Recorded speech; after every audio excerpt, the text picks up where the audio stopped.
several Serb-majority municipalities. 16 candidates in Mexico's local elections have asked for protection after 2 mayoral candidates were killed on Friday. 15 candidates running for regional positions have been murdered since September.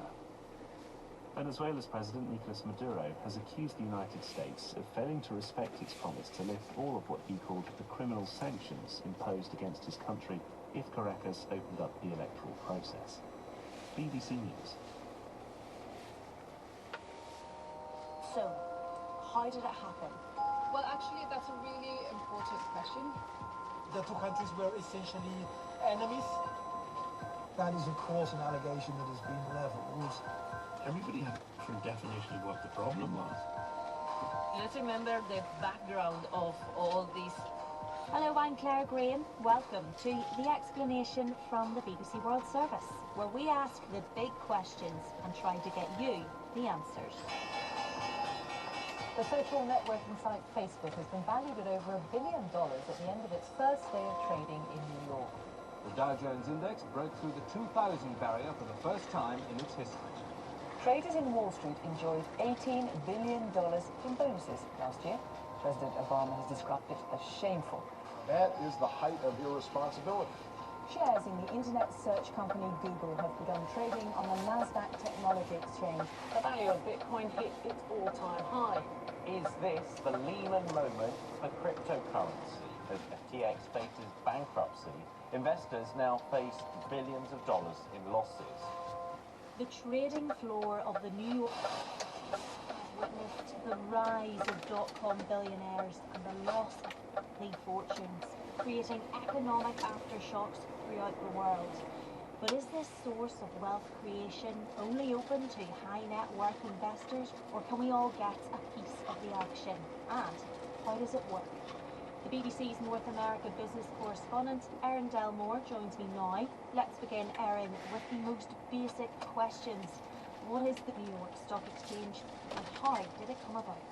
Thanks, Claire. So there are a couple different ways that I can explain it to you. It's a marketplace, and that's where the buying and selling of stocks takes place.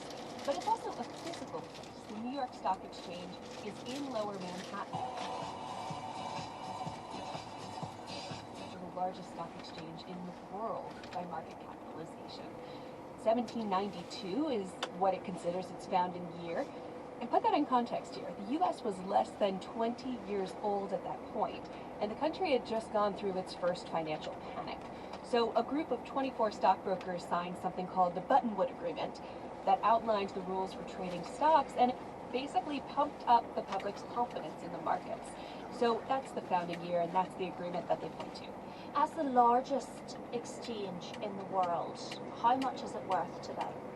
Let me give you a ballpark. Think about $25 trillion. That's trillion with a T.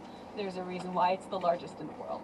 So it's measured in something called market capitalization. That's basically the value of all of the companies that are traded on the exchange. If we want to get into the math here, that's each company's total number of shares times share price.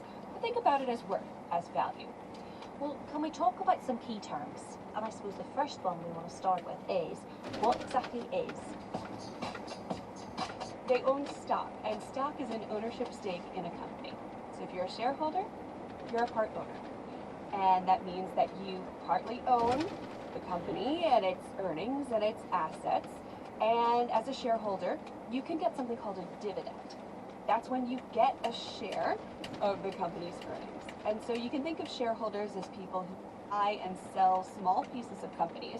What they're really trying to do, if we get to the heart of it, is place the right bet. They want to buy shares of companies that will be worth more in the future than they are today. That is a good investment. In New York, shares on Wall Street have reached a new record high, closed at 11,015, up 225, the Dow Jones Industrial Average, that is, and the most watched stock market in the world. You know, one of the most interesting things to me, especially as a business correspondent, when I think about the stock market, is people think of numbers going up and down. They think about seeing them in red and green. They think about whether the carrot is pointing up or the little arrow carrot is pointing down. And either people feel very involved in it or they feel kind of alienated by it. They feel like everybody's speaking in this jargon that they don't understand, and they kind of tune it out. But in reality, there are all of these storylines, and they are about people and about businesses. And there are big news moments behind all of those little ticks that you see going up and down. Plus, you might not be someone who watches the stock market or pays a lot of attention to it, but if you're invested in a 401k or a pension plan, part of your retirement rests in how this does over time. Whether the stock market goes up, what kind of returns it sees. You know, there are a lot of state and local pension plans that are invested in crypto, which I'm sure a lot of pensioners maybe nearing retirement wouldn't think about. It's been really interesting for me as a business reporter covering crypto, because as we see this mainstreamed and as we see new financial products like spot Bitcoin ETFs offered here in the United States, we also see this become more of the financial picture. Can the stock market give us a sense of how the economy is doing? We use the stock market as a way to put our finger on the pulse for the overall health of the economy. So I can give you an example here, right? Let's say that we're in a period of time in the US where consumer spending is up. That actually has been going for a while now. So consumer spending accounts for 70% of US economic activity. It's obviously a big deal when consumer spending is high. So think about it. Who benefits? If I'm a consumer and I'm spending my money, and let's say I'm going to a restaurant or a movie theater or, a furniture store, I'm buying clothes, well, you can see who benefits. It's the owners of those businesses. And if those companies are traded on the exchange, their stock will go up. Flesh it out a little bit more.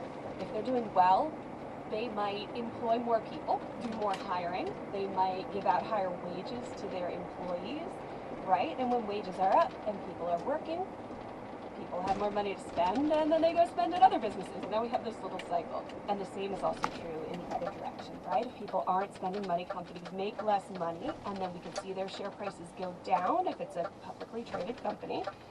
And then what does a company do? It might cut costs, right? It might start offering fewer products. It might lay people off. It might not give out raises. Unemployment goes up. That's one of the other things we look at for the health of the economy. And so these things do tend to come together. A really important thing to remember, though, about how the stock market is different from these other pieces of economic data that I just took you through is that it's one of the only pieces of data we have that's forward-looking. When people are buying and selling shares of stock, they're doing it based on how they think the shares will be valued in the future. Another term we hear a lot is an index. What are the indexes? So there are a few, and the three most popular indexes in the U.S. are the Dow Jones Industrial Average, the S&P 500, and the NASDAQ Composite. So we use them broadly to track the performance of the U.S. stock market as a whole. And here's how it works. You can think of them as portfolios of companies' stocks. So something that tracks one section of the stock market. Let's talk about the S&P 500 for a second. That is 500 of the largest companies listed on stock exchanges in the U.S. And we're talking big here, because together they make up something like 80% of the total market capitalization, there's that phrase again, of publicly listed companies in the U.S. So they're selected by a committee, and the committee is looking at everything from their value, their market capitalization, to their trading volume. And it's really prestigious to be included. Some recent additions to the S&P 500 are Uber, Lululemon, and Supermicro Computer. So you see more come and go in the S&P 500, less of it in the Dow Jones. With a huff and a puff, the Dow made it. The final push through 11,000 only happened in the last 5 minutes of trading, when investors, it seemed, bought up everything in the Dow index. So the Dow Jones lists the 30 most important companies. I put that word in quotes there because there is no strict set of rules. But look, if you're in the Dow Jones, you're going to be a heavy hitter of a company. And there's a committee that looks at things like the company's reputation, what its growth history is, how interesting it is to investors, and how important or big its sector is in the broader market. We're talking about Microsoft, Amazon, Walmart, Visa and American Express, Johnson & Johnson, 3M, IBM, really big, like I said, heavy hitters. Okay, brilliant. Let's go to the NASDAQ then. Does that stand for something? everyone you meet is going to call it the NASDAQ. If we want to give it its proper name, sure. The National Association of Securities Dealers Automated Quotations. And when I put it all together for you, I think you can see why we use the acronym. And Claire, there's a little bit of a catch here, right? Because a couple different things we could be talking about. Because the NASDAQ stock market is a stock exchange, not as big as the New York Stock Exchange, and it's electronic, so it doesn't have a physical trading floor. But more likely, if somebody asks you, what's the NASDAQ, they mean, what is the NASDAQ Composite? And that's the index that tracks the performance of the NASDAQ stock market. So the platform is the NASDAQ, the index is the NASDAQ. And a lot of times we describe the index as being tech-heavy. Facebook's army of employees in Menlo Park, California, had plenty to celebrate as the company went public. But this is the first time we're giving out the NASDAQ hoodie. The gift from the boss of the NASDAQ stock market, a reference to Mark Zuckerberg's preference for wearing hoodies.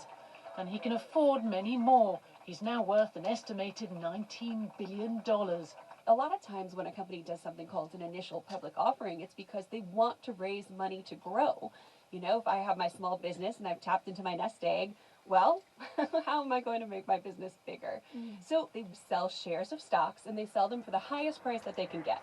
And more than half of the NASDAQ stock market's market value, which is real high, around $22 trillion, around half of the value comes from tech stocks. And it's where we find the magnificent seven: Apple, Amazon, Alphabet, Nvidia, Meta, Microsoft, and Tesla. I'm really interested as well in how the value of a company doesn't necessarily link up to its actual value, but how it is perceived. Yeah, I mean, my goodness, you know, when something like the Boeing story comes up, that gets my attention. It gets a lot of people's attention. The latest version of the MAX was grounded in January after part of the cabin exterior blew out, leaving a hole in the wall of an Alaska Airlines flight. It's since emerged that the aircraft left Boeing's factory without the necessary bolts to keep that part of the fuselage in place. All of this affects Boeing's stock price, and especially as that news comes out moment to moment, day to day. I mean, you could chart an announcement or a National Transportation Safety Board report and then see the dip in the stock price that day at that moment. That's the moment-to-moment perception, the up-down, and it's rooted in real events, in news events. But that enduring value of the company is something bigger, broader, and you really, not to make an airplane pun, have to zoom out to the 30,000-foot view to see.